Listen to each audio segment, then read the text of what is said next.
வந்திருக்க எல்லாருக்கும் என்னுடைய வணக்கம், நன்றி. மனசு முழுக்க சந்தோஷமும் நன்றி மட்டும் தான் எனக்கு நிறைஞ்சிருக்கு. இது எங்கேருந்து யார்கிட்ட தொட்டு யார்கிட்ட முடிக்கிறது எனக்கு தெரியுது. ரொம்ப எதேச்சியா ரொம்ப சாதாரணமாக ஒரு நாள் ஒரு 6 பக்கம் சினாப்சிஸ் அனுப்பி வச்சார் மணிகண்டன். அதை தொடர்ந்துச்சு ரொம்ப அழகாக. ஆனால் அது இந்த வாழ்க்கையை போல, இந்த முத்துங்கிற இந்த காட்டானோட தலையை போல நிறையா ட்விஸ்ட் அண்ட் டர்ன் நிறைஞ்சதுதான் இந்த காட்டான் உருவான விதமே.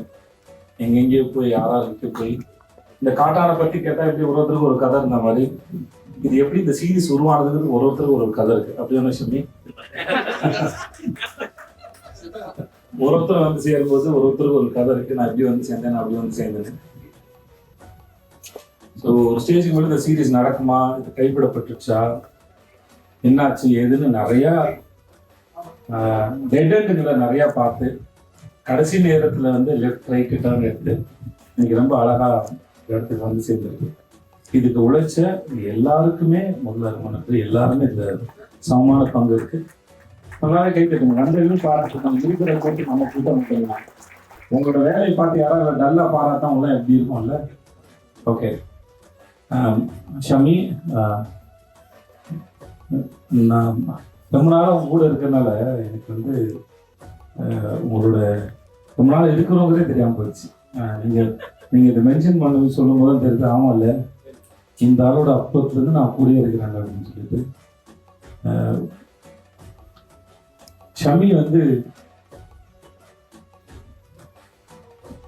எந்த சூழ்நிலையும் அந்த ஆளை டல்லாகவோ என்ன பெரிய வசதியோ அந்த மாதிரிலாம் எந்த இதுவும் கிடையாது. ஒரு சாதாரண வாழ்க்கை தான். ஷமி வீடு வந்து ரொம்ப சிம்பிளாக ஆனால் ரொம்ப அழகாக இருக்கும். அதே போல் அந்த ஒரு வாழ்க்கையும் ஒரு வாட்டுக்கா ரொம்ப ஒரு சிம்பிளாக ரொம்ப அழகான வாழ்க்கை வாழக்கூடிய ஒரு மனுஷன். பெருசாக இது இருக்கா இல்லைன்னு தெரியல எனக்கு. நிறையா காசு பணம் சம்பாதிக்கணும் இல்லை அப்படி இருக்குன்னு தெரியல. ஆனால் தனக்கு என்ன இருக்கோ அதுக்குள்ளேயே ரொம்ப அழகாக வாழக்கூடிய ஒரு மனுஷன். அந்த அளவோட பல வருஷம் எனக்கு தெரிஞ்சு என்ன ஆச்சு, ஒரு 17 வருஷம் நினைக்கிறேன். 2007 ஆரம்பிச்சு வரலாம், 2007 இருக்கணும், 7-8 இருக்குன்னு நினைக்கிறேன். ஒரு 17-12 வருஷம் இந்த ஆளை தெரியும். ஒரு ஆளை தெரிஞ்சிருக்கே தெரியல. அவ்வளோ இலகுவாக இருந்தது அந்த அளவு வேலை பார்த்தது இருந்தது. நீங்கள் என் வாழ்க்கையில் இருந்ததும் எனக்கு உருவாக்கி கொடுத்த அனுபவங்களும் ரொம்ப நன்றி. ஏன்னா ஒரே ஒரு விஷயம் என்னென்னா, ஒரே ஒரு குறை இருக்குது. என்னென்னா ஹீரோயின் நானும் பக்கத்துல தான் இருந்தாலும் ஹீரோயின் தான் லைட் பண்ணுவாங்க எனக்கு பண்ண. இது ஆண்டவங்கத்துல பண்ணும்போது வந்து கோர்ட் சீன் எடுக்கிறாங்க. நானும் ரித்திகாவும் ஆப்போசிட்ல இருக்கோம். நம்ம ஓட்டிக்கு ஒரு 4 உங்களுக்கு அது பதில் இல்லை. இப்போ அதுக்கு பதில் இல்லை. ரித்திகா லைட் வச்சாரு, என் சஜஷன் சார்ட்டு லைட் வச்சிட்டாரு. எனக்கு அப்படியே ரெடி அப்படின்றாங்க. மணிகண்ட வம்பருல அந்த ஆள் உண்மையை சொல்லிட்டாங்க. விஜய் மைக் கொடுக்குறாங்க. அது வந்து விஜய் உங்களுக்கு மட்டும் லைட் வைக்கல பாருங்க. மது சாரோட நான் மேரி கிறிஸ்மஸ் ஒர்க் பண்ணேன். எப்பயுமே காலையில் டீ குடிச்சு வரலாம் அப்படி கூட்டு போகிற சேட்டா மாதிரியே இருப்பாரு. எப்பயுமே அப்படிதான் இருப்பாரு. ரொம்ப ஆனால் மிகப்பெரிய வேலைகளை எந்த விதமான பந்தாவும் சீன்லாம் இல்லாமல் ரொம்ப கேஷுவலாக நானே அவர் பலமுறை நான் செட்டில் பாராட்டியிருக்கேன். ஒரு சாதாரண இடம் அவர் லைக் பண்ணி அது ஒரு பெயிண்டிங் போல மாறும். அவர் ஒர்க் பண்ண வச்சு அது அவருடைய ரொம்ப அழகான ஒர்க்கு, ரொம்ப நேர்த்தியான ஒர்க்கு. அதை ரொம்ப சாதாரணமாக பண்ணக்கூடிய மனுஷன். Sir thank you so much sir வந்ததுக்கு. இந்த ப்ராஜெக்ட் ஒர்க் பண்ணி கொடுத்தது சரி. அது சார் வந்து நீங்கள் தான் பண்ண போகிறீங்க கேமராமேன் அப்படின்னு சொல்லும்போது நான் வந்து ரொம்ப சந்தோஷப்பட்டேன். ஓகே, ஏன்னா அதுக்கப்புறம் நான் பிரயாணம் பண்ண போகிறீங்க தானே, அதனால் உங்களோட சேர்ந்து பிரயாணம் பண்ண போகிறோமே எப்படி இருக்கும் போது யாருன்னு யோசிச்சு போது இங்கே வந்ததில் வந்து எனக்கு ஒரு பெரிய கான்ஃபிடன்ஸ் இருந்தது. ரொம்ப நன்றி சார் வந்ததுக்கு. அது உங்களோட ரொம்ப அழகாக இருந்தது sir. Thank you so much sir. எல்லாரும் நீங்கள் பெருசாக பேச மாட்டேன், கவலைப்படாதீங்க. அப்புறம் அஜித் சார் எங்கே இருக்காருன்னு தெரியல. ஓகே, ஆமாம் ஆள் தான் பார்க்க அப்படின்பாரு. ஆனால் பெரிய கோபம் தான், சம்பவக்கார மனுஷன். ஆமாம், ஆனால் இந்த ப்ராஜெக்ட் ரெடி ஆகிறதுக்கு அவர் வந்து ஒரு நாள் வந்து ஆஃபீஸர் ரெடி ஆகிட்டு இருக்கும்போது அவர் மலையாளி, இந்த தமிழ் கல்ச்சர் எப்படி, இந்த மக்கள் எப்படின்னு அதுக்கு ஒரு தனியாக ஒரு பெரிய புக்கு வந்து படிச்சுட்டு இருந்தார். ஸோ ரொம்ப சின்சியராக இந்த வேலையை மணிகண்டன் யாரும் அவருக்கு நல்லா தெரியும். நீங்கள் 2 வீக்கில் ஒர்க் பண்ணிங்கன்னா ஃபஸ்ட் ப்ராஜெக்டாக சார் இது கடைசி வருஷம் ஒர்க் பண்ணியிருக்காரு. அவருக்கு நல்ல எனக்கு முதல்ல வந்து மணி சார் வந்து அது அஜித் சார் பண்ணுவான்னு சொல்லும்போது நான் வந்து எனக்கு ஒரு டவுட் இருந்தது. ஏன்னா மணிகண்டனோட ரைட்டிங் வந்து எனக்கு ரொம்ப பிடிக்கும். சில பேரோட நான் ஒர்க் பண்ணதில்லை, சில பேரோட ரைட்டிங் வந்து நான் இந்த டைலாக் படிச்சுட்டு வேலை செய்யும்போது எனக்கும் அந்த கேரக்டருக்குள்ளே போகிற அந்த பிரயாணம் பண்ணுற டைம் வந்து ரொம்ப கம்மியாக இருக்கும். அந்த மாதிரி தான் மணிக்கு எனக்கு அவரோட ரைட்டிங் வந்து ஆல்மோஸ்ட் எனக்கு ரொம்ப க்ளோஸாக இருக்கும். நான் ரொம்ப மெனக்கெட தேவையில்லை. பெரிய டைலாக் வந்து நான் ரொம்ப நேரம் படித்ததில்லை. எனக்கு படித்தோடனே அது புரிஞ்சுது. ஏன்னா ரொம்ப லைஃப்பை மீறி இருக்காரு, தள்ளி இருக்காரு, ரொம்ப ரிலேட்டபுளாக கனெக்டடாக இருக்கும். ஸோ மணி கூட ஒர்க் பண்ணும்போது ரொம்ப ஈஸியாக இருக்கும். அவரும் ரொம்ப ஒரு ஆக்டர் வந்து ரொம்ப அழகாக ஹேண்டில் பண்ணுவார். ரொம்ப மிகப்பெரிய சீன் தான், மெனக்கெடாமல் சாதாரண வேலை வாங்கிட்டு கூடாது. ஒரு இன்னும் ஞாபகம் இருக்குது, ஆனவர்களை பண்ணும்போது ஒருத்தன் வந்து ஆடு நிற்கவே மாட்டேங்குது சார் அப்படின்னாங்க. எந்த ஊருமான்னு கேட்டார். அவங்க ஒரு கிராமத்துக்கு வர சொன்னாங்க. சரி ஆட்டை பிடிங்கன்னு சொல்லிட்டு போயிட்டாரு. வேற எதுவுமே சொல்லலை. ஒரு ஜென்ரலாக அவருக்கு வந்து ஒரு ஆளை புரிஞ்சுக்கிறதோ ஒரு ஆளுக்கிட்ட வேலையை வாங்குறதோ அவருக்கு வந்து பெரிய மெனக்கடல் இல்லை. எனக்கு அது ரொம்ப அவருக்கு ரொம்ப இயல்பாக வரக்கூடியது. நான் முதல்ல கார்த்தி சுப்பாராஜ் வந்து எனக்கு வந்து கதை சொல்லும்போது துருன்னு ஒரு ஷாப்பும் கதை சொன்னார். சொல்லும்போது அது ரொம்ப காமெடியாக இருந்தது. எனக்கு காமெடி வராது அப்படின்னு நான் வேறு யாராவது ரெக்கமெண்ட் பண்ணுறேன் கூத்துப்பட்டிலேருந்து அப்படின்னு நினச்சிக்கும் போது நம்ம மணிகண்டன் தான் சொன்னார், அதெல்லாம் உங்களுக்கு வரும் வாங்கினார். சரி நான் வந்தால் வந்து நான் என்னை பொறுத்த வரைக்கும் அந்தாலும் பெரிய அறிவாளி திறமசாலி, அந்த அதை போய் சொல்ல மாட்டாப்புல. ஸோ அதனால் நான் நம்பினேன். அந்தாலும் நம்புறேன்னா கண்டிப்பாக எனக்கு ஏதோ திறமை சொல்லி தான் நடிக்க போனேன். பார்த்தா அது ரொம்ப நல்லா வந்துச்சு, பெருசாக ஹிட்டாச்சு அந்த ஷார்ட் ஃபிலிமு. எனக்கு பெரிய கான்ஃபிடென்ட் இருக்குது. ஸோ மணியால் ஒரு ஆக்டரை இல்லை உங்கள் ஃப்ரெண்டில் வந்து ஈஸியாக வேலை வாங்க தெரியும் மணிகண்டனுக்கு. ஸோ இந்த வேலை எப்படி அஜித் சார் பண்ணுவார் அப்படின்னு டவுட் இருந்தது. பட் இதை பிரமாதமாக ரொம்ப அழகாக அதே வயசில் அதே டைமிங் பியூட்டிஃபுல்லாக எடுத்துக்கிட்டு இன்னைக்கு இந்த சீரீஸ் வந்து எல்லாரும் பேசப்படுது அப்படின்னா you are the main reason. And thank you so much. ஒருத்தர் அவரே எழுதி ஒரு ப்ராஜெக்டை பாதியில் வந்து அதை எடுத்து அப்புறம் அதை புரிஞ்சு அதுக்கப்புறம் அந்த ஆக்டர்ஸ்லாம் ஹேண்டில் பண்ணி அது ஒரு பெரிய சேலஞ்ச். எனக்கு தெரிஞ்ச வரைக்கும் எவ்வளோ பேருக்கு அந்த தைரியம் வரும் தெரியாது. சரி ஒரு கிரேட் சார், நான் ரெஸ்பெக்ட். Thank you so much. அப்புறம் இந்த பையன் முத்து, நான் இவனை ஃபஸ்ட்டு மணிகண்டனுக்கு ரெக்கமெண்ட் பண்ணும்போது ஷார்ட் ரெக்கமெண்ட் பண்ணும்போது நான் சொன்னேன், சார்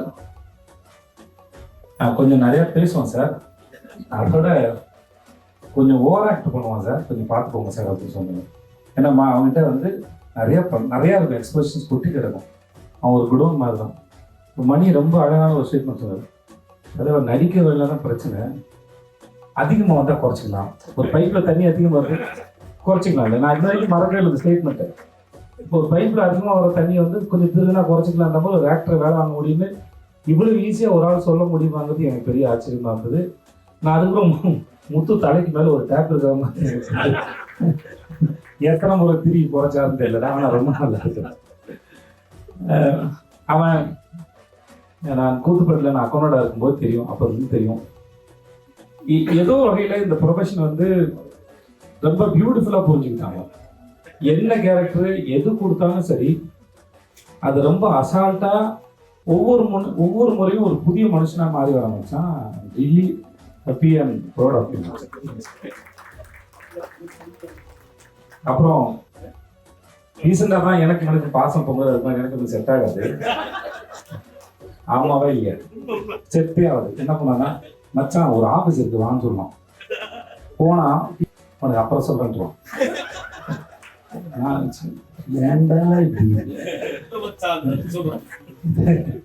எல்லாத்தையும் மேடையில் சொல்லிடலாங்க, பிரச்சனை இல்லை. ஒன்று அசிங்கப்பட்டு முடியாது, மேடைக்கு அசிங்கப்பட்டு என்ன போகும். ஆனால் நான் பார்த்து வியக்கிற பொறாமப்படுற ஒரு மிக அற்புதமான ஒரு கலைஞர் முத்து. இதில் நடிக்கும்போது கூட உண்மையாக வச்சேன். என்ன நான் இந்த கேரக்டர் படிக்கும்போது வந்து நான் இப்போ ஒரு ஹீரோ தான் எதிர்பார்த்தேன்.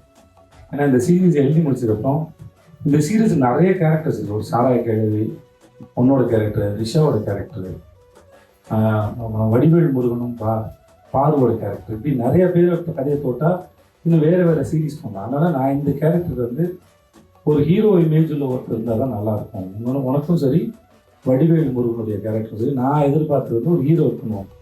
ஏன்னா இதுக்கப்புறம் இந்த சீரீஸ் கிட்ட நான் செத்துட்டேன். ஹிட் ஆயிடுச்சுன்னா எனக்கு அடுத்தடுத்து பண்ணுறதுக்கு ஒரு ஃபேஸ் வேல்யூ உள்ள ஒரு ஆள் இருக்கணும் தான் என் மைண்டில் இருந்தது. ஸோ நான் மணி சொல்லும்போது நான் கேட்டேன், ஏன்னா நீங்கள்லாம் எனக்கு நன்றி சொல்லும்போது எனக்கு அது ஏன்னா அது கொடுத்துது. ஸோ இந்த உண்மை வந்து அது இல்லை. ஸோ அப்போது மணி சொன்னார், முத்து ரொம்ப கரெக்டாக இருப்பார். அவர் சொல்லிட்டாருன்னா எனக்கு அது மேலே ஒரு சந்தேகம் கிடையாது, ஏன்னா என்கிட்ட வேறு ஆப்ஷன் கிடையாது. அதே போல் தான் வடிவேல் முருகன் கோடாங்கி, எனக்கு அவர் பேர் ஒரு ஒன்று மாத்திரம் எனக்கு கோடாங்கி மட்டும் தான் மனசில் இருக்கும். ஸோ அப்படி தான் வந்தேன். உங்களோட சாய்ஸ் வந்து அவர் தான் வடிவேல் முருகன். எனக்கு உங்களுடைய நான் பார்ப்பேன், எனக்கு சம்டைம்ஸ் என்னென்னா ரிவ்யூவர்ஸ் எல்லாம் அடிக்க வரும்போது கேள்வி வரும், படத்தை இவ்வளோ கலாய்ச்சிட்டு உள்ளே வரும்போது இவங்க எப்படி தெரிவாங்க அப்படின்னு. பட் நீங்கள் நடிக்க வந்ததும் சரி, நடித்ததும் சரி, போன மேடையும் சரி, இந்த மேடையும் சரி, உங்கள்கிட்ட நல்ல ஒரு தெளிவு இருக்குது படத்துக்கு. அப்புறம் உங்களுடைய ரிவ்யூமே வந்து அது ஏனோ தானோ அப்படின்லாம் இல்லாமல் அது ஒரு அழகான ஸ்கிரிப்ட் பண்ணி நீங்கள் ரெப்ரசென்ட் பண்ணுங்க. அந்த சென்ஸ் வந்து ரொம்ப சூப்பரான சென்ஸ். அந்த சென்ஸ் வந்து நீங்கள் சினிமாவில் அப்ளை பண்ணுற வரைக்கும் உங்களை பார்க்கும்போதெல்லாம் பிடிக்கும். அந்த பிரெயின் அற்புதமானது, அது பத்திரமா வச்சுக்கணும். அது முடியாது. வீடியோ பாரு வந்து எனக்கு ரொம்ப சர்ப்ரைஸ் தான். பாரு எப்படி இந்த ரோடு காசு பண்ணாங்க. ஆனால் பெருசாக எந்த மெனக்கடலுமே இல்லாமல் ஜஸ்ட் லைக் தட் பாரு வந்து உட்காந்துட்டாங்க. அந்த பெர்ஃபார்மன்ஸும் சரி, எனக்கு பிக் பாஸில் பார்த்த மாதிரி இருந்தது. It was nice. அது அந்த மாமியார் மருவோட பிரச்சனை, அந்த புருஷனுக்கு வந்து வேலைக்கு போகும்போது பாரு எப்படி தலைவி தடவை அனுப்புகிறார் அப்படின்னு சொல்லும்போது சரி, அதை கேரி பண்ண விதம் எனக்கு ஊரில் நான் பார்த்த பல பேரை ஞாபகப்படுத்துச்சு. உங்களுக்கு அவ்வளோ நெருக்கமான முகம், உங்களுக்கு மக்களுக்கு கனெக்ட் பண்ணக்கூடிய அளவுக்கு. I wish you should do more films and all the best you பாரு. அந்த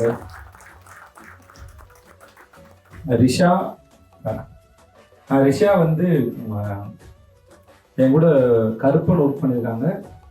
தென் இது துக்கத்தர் இல்லையா, துக்கத்தர் ஒர்க் பண்ணும்போது நினச்சேன் ரிஷா வந்து நல்ல சப்போர்ட்டிங் ரோல் கேரக்டர்ஸ் இருப்பாங்களா அப்படின்னு நானே சொல்லியிருக்கேன். நான் இதுக்கு மணிகண்டன் நிறைய பேர் ஆடிஷன் பண்ணதுக்கப்புறம்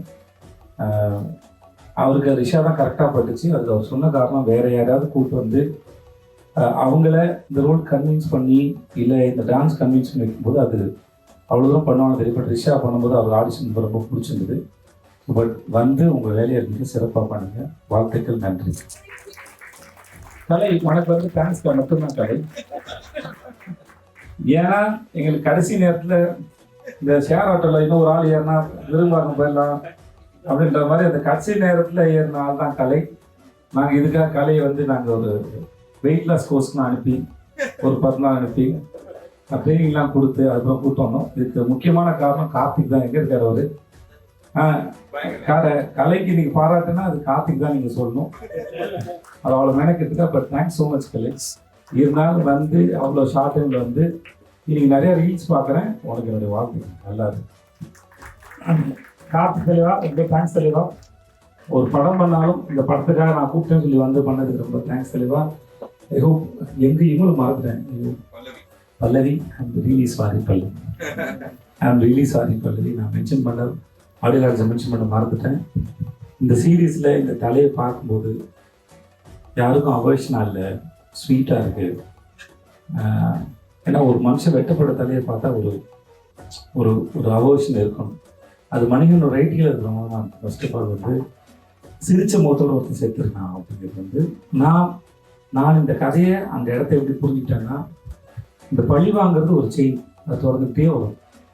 அது இவனோட நிற்கணும்னு நினச்சா அந்த ஹீரோ எவனாவது ஒருத்தர் நாளைக்கு என்ன பழி வாங்க வரும்போது அவனை பார்த்து தலை சிரிக்கிற மாதிரி இருக்குன்னு நினச்சி தான் அந்த எழுதுக்காக நான் நினச்சேன். ஏன்னா இதோட முடிஞ்சிச்சுடா, நான் இனிமேல் ரிவேஞ்ச் எடுக்க முடியாதான், நான் செத்துட்டேன்னு சொல்லிட்டு அந்த தலை செத்த மாதிரி இருந்தது.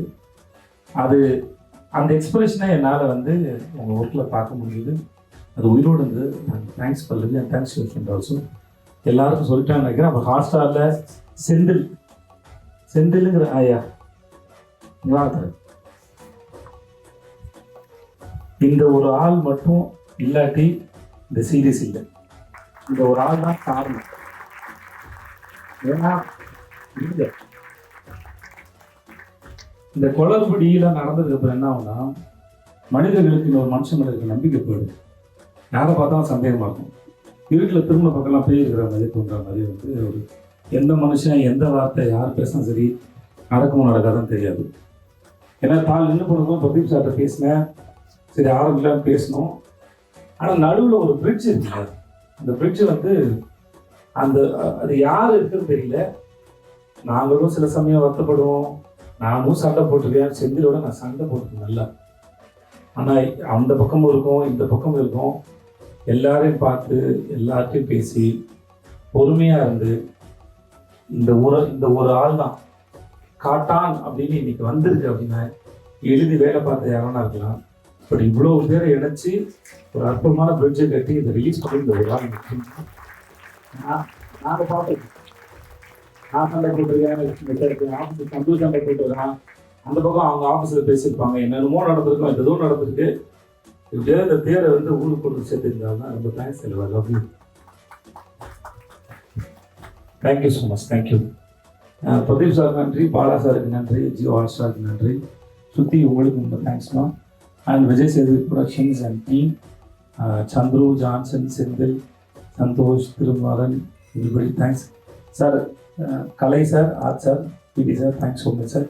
யாராவது விட்டுருந்தா மன்னிச்சுக்கோங்க, பட் தேங்க்ஸ் ஸோ மச். பாட்டு இது பார்த்தியா, அவன் சொல்ல அவர் பேர் சங்கர், அவனை கண்டிப்பாக தெரிஞ்சுங்க எல்லாரும். இன்வெர்டர் என் வீட்டுக்கு இன்வெர்டர் தானே போட்டுச்சு, என் வீட்டுக்கு இன்வெர்டர் போட்டான். எனக்கு ஒரு 10 வருஷமா தெரியுமா, 13 வருஷமா தெரியும். பாட்டு எழுதுறேன்னு சொல்லும்போது நான் ஒன்றும் நம்பலை, நான் பாட்டு எழுதுவோம் நம்பவே இல்லை.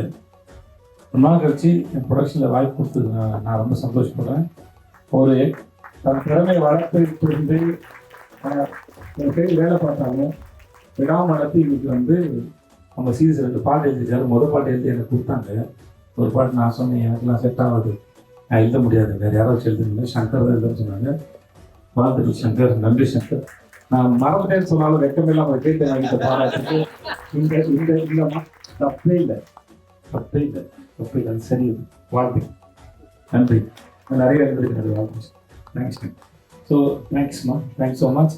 இந்த படத்தில் இந்த சீரியஸ் ராஜேஷ் வந்து ஒர்க் பண்ணுறாமோ ரொம்ப சந்தோஷப்பட்டேன். Thanks Rajesh, thank you so much Rajesh, thanks for coming. ஒரு வழியாக வந்து எல்லாருக்கும் நன்றி. தேங்க்ஸ் கவி, உனக்கும் தேங்க்ஸ் கவி, உங்களுக்கு ரொம்ப நன்றி கவி, தேங்க்ஸ் சார். எல்லாரும் சந்தோஷமாக இருங்க, சந்தோஷமாக இருக்க நான் வந்துருக்கீங்க, தயவுசெய்து சந்தோஷமாக இருங்க. உங்களுக்கு என்ன தோணுதோ எல்லாத்தையும் பேசுங்க, ஜாலியாக இருங்க. நான் கிளம்புறேன், எனக்கு வேலை இருக்குது. இந்த வீடியோ உங்களுக்கு பிடிச்சிருந்தா லைக் பண்ணுங்க, ஷேர் பண்ணுங்க, கமெண்ட் பண்ணுங்க. மறக்காம OH சினிமா சேனலுக்கு சப்ஸ்கிரைப் பண்ணுங்க.